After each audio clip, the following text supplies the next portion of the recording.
Les graphes. Sujet captivant, sujet polémique, sujet analytique. Ce domaine intrigant n'en finit plus de passionner les jeunes générations, tant ses utilisations dans la vie courante sont mémorables. Bon, en vrai, c'est moins passionnant que ça. Mais en informatique, les graphes sont des objets d'étude importants, suffisamment importants pour que l'on en fasse un domaine à part entière, la théorie des graphes. Les graphes et les algorithmes les concernant ont de nombreuses applications en réalité, notamment dans tout ce qui est réseau informatique, ou tout ce qui ressemble de près ou de loin à un réseau. Je vais tenter de vous expliquer cette théorie en plusieurs courtes vidéos à l'aide d'exemples, donc on sera plus sur une esquisse qu'un cours exhaustif. Schématiquement, un graphe est un ensemble de sommets, reliés entre eux par des arêtes, en gros des points reliés par des traits. On le note G égale XU, où X est un ensemble de sommets et U un ensemble d'arêtes. On va parler ici des graphes finis, c'est-à-dire les graphes ayant un nombre de sommets fini, donc pas infini. Vous vous demandez sûrement à quoi ça sert concrètement de faire des calculs sur des graphes. Eh bien, dans la réalité, on peut représenter beaucoup de phénomènes à l'aide de graphes. Pas cela. En informatique, par exemple, un réseau est simplement un gigantesque graphe dont les sommets sont les appareils connectés au réseau. Dans les transports, le réseau SNCF est un graphe dont les gares sont les sommets et les rails reliant deux gares les arêtes. En sport, un tournoi peut être un graphe dont les sommets sont les participants du tournoi et les arêtes l'ensemble des paires de joueurs se rencontrant dans le tournoi. Donc en définissant des propriétés mathématiques sur les graphes, on peut résoudre beaucoup de problèmes dans ces domaines. On voit par ces exemples que le point commun de toutes ces situations, c'est le calcul des relations entre différentes entités. Et bien c'est ça l'utilité de la théorie des graphes, représenter une situation complexe par un graphe afin de mieux comprendre un phénomène et en tirer différentes informations. Si l'on veut par exemple analyser les liaisons aériennes directes d'une compagnie aérienne, on peut représenter ça par un graphe, où les sommets seraient les villes, et une arête relierait deux sommets s'il existe un vol direct entre ces deux villes. À partir de ce graphe abstrait, on peut, grâce aux différents outils qu'offre la théorie des graphes, en tirer toutes sortes d'informations, comme calculer le plus court chemin entre deux villes qui ne seraient pas reliées par un vol direct, ou encore vérifier si chaque ville est reliée de manière optimale aux autres villes, afin de, par exemple, réduire les coûts de transport. Pour comprendre comment faire tout ça, revenons dans la théorie, en commençant par quelques définitions.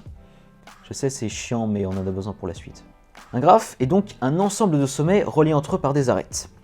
Le nombre de sommets d'un graphe est l'ordre du graphe. Un graphe d'ordre 4 est donc un graphe comportant 4 sommets. Comme dit précédemment, une arête relie deux sommets entre eux. Mais les deux extrémités d'une arête peuvent être reliées au même sommet. On appelle alors cette arête une boucle. Le degré d'un sommet est le nombre d'arêtes qui sont incidentes à ce sommet. C'est-à-dire qu'une extrémité de l'arête touche le sommet. Par exemple ici, 12.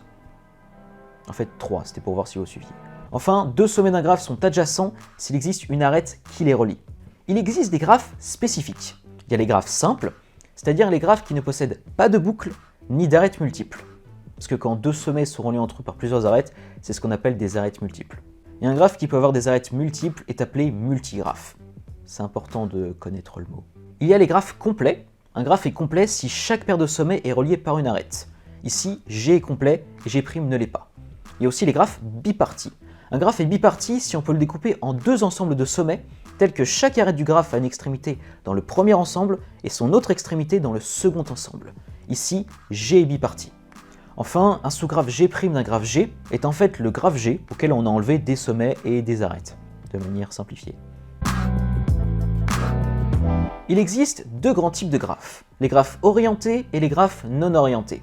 Jusqu'à présent, on n'avait vu que des graphes non orientés, c'est-à-dire que les arêtes n'avaient pas d'orientation. Les graphes orientés, eux, sont des ensembles de sommets et d'arcs. Un arc étant une arête qui va d'un sommet vers un autre, mais pas l'inverse. Dans cet exemple, on peut aller du sommet 1 vers le sommet 2, mais pas du sommet 2 au sommet 1.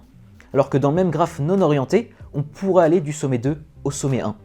Dans le graphe orienté, 1 est le prédécesseur de 2, et 2 est le successeur de 1. Les graphes orientés sont utiles dans diverses situations, pour par exemple modéliser un système routier qui aurait des sens uniques, ou plus globalement lorsqu'on a des relations asymétriques du type X est strictement plus grand que Y. Les graphes orientés sont aussi beaucoup utilisés en modèle checking, pour représenter le comportement d'un système. Si on veut par exemple étudier le fonctionnement d'un feu rouge, on peut avoir un graphe où chaque sommet représenterait un état possible du système. Donc 3 ici, rouge, vert et orange. Et les arcs représenteraient une transition d'un état à un autre. On a donc besoin ici d'un graphe orienté, parce qu'un feu rouge peut passer de l'état rouge à l'état vert, mais il ne peut pas passer directement de vert à rouge. Plus globalement, l'exploitation des graphes est particulièrement utile en informatique. Les ordinateurs sont capables de stocker et manipuler automatiquement les graphes pour résoudre différents problèmes à une vitesse incroyable. Mais malheureusement, certains problèmes sont encore trop complexes pour être résolus dans un temps raisonnable, notamment les fameux problèmes NP complets, dont une vidéo a été faite sur le sujet dans la chaîne. Ce domaine est en perpétuelle évolution et est très utilisé dans le monde professionnel, par les entreprises qui exploitent les graphes pour l'optimisation de ressources notamment, par les scientifiques pour comprendre les relations entre différents phénomènes, ou encore par les ingénieurs pour modéliser différents systèmes complexes. On peut même, en associant la théorie des graphes et l'intelligence artificielle, être capable de, par exemple, modéliser le comportement d'un utilisateur, et donc faire des systèmes de recommandation pour proposer les produits qui correspondent le mieux aux attentes. Un point essentiel dans le domaine des graphes sont les algorithmes permettant de parcourir un graphe. Deux questions viennent alors tout de suite à l'esprit. Qu'est-ce que ça veut dire parcourir un graphe et à quoi ça sert surtout? Parcourir un graphe, c'est explorer tous les sommets, c'est-à-dire se déplacer dans le graphe d'arête en arête jusqu'à obtenir une liste de tous les sommets. Juste parcourir un graphe n'a pas beaucoup d'utilité, mais c'est une étape essentielle pour bon nombre d'algorithmes. Ça peut servir par exemple à étudier une propriété globale d'un graphe, comme sa connexité, mais on verra la définition de ça plus tard. Parcourir un graphe, c'est donc déterminer un ordre de visite de ces sommets. On part d'un sommet du graphe, qu'on appelle racine, puis on se déplace vers un autre sommet en passant par une arête. Puis on se déplace encore vers un autre sommet non visité depuis n'importe quel sommet déjà visité, et on continue le processus jusqu'à avoir visité tous les sommets. On obtient alors une liste de ces sommets qu'on appelle un parcours du graphe. Mais attention, dans un parcours, chaque sommet apparaît une et unique fois. Par exemple, dans ce graphe, on choisit le sommet 1 comme racine.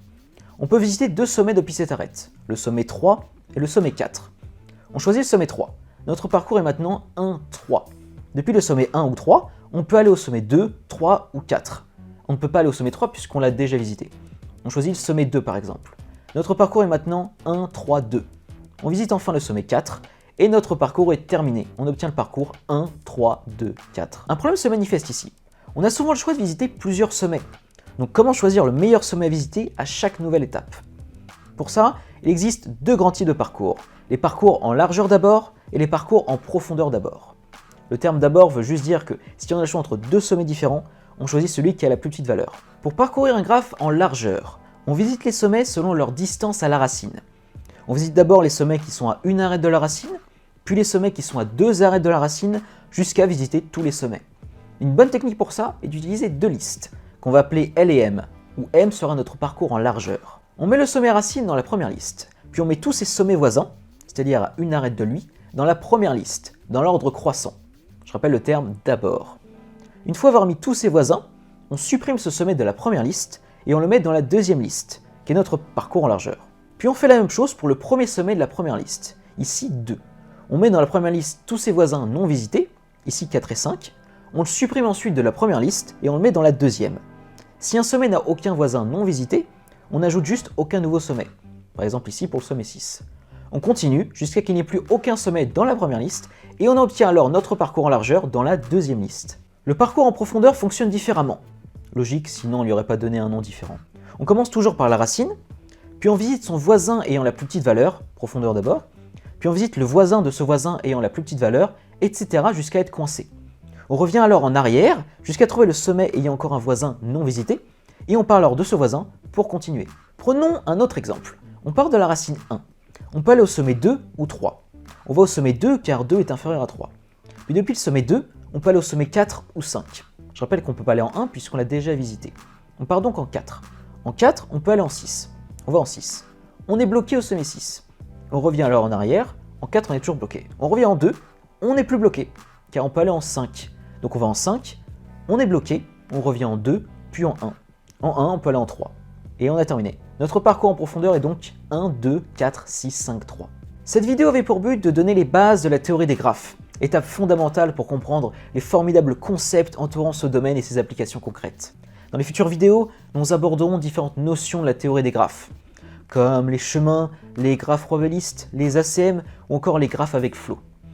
Ça paraît chiant et compliqué, mais c'est en fait moins compliqué que ça en a l'air. Moins chiant, je sais pas par contre.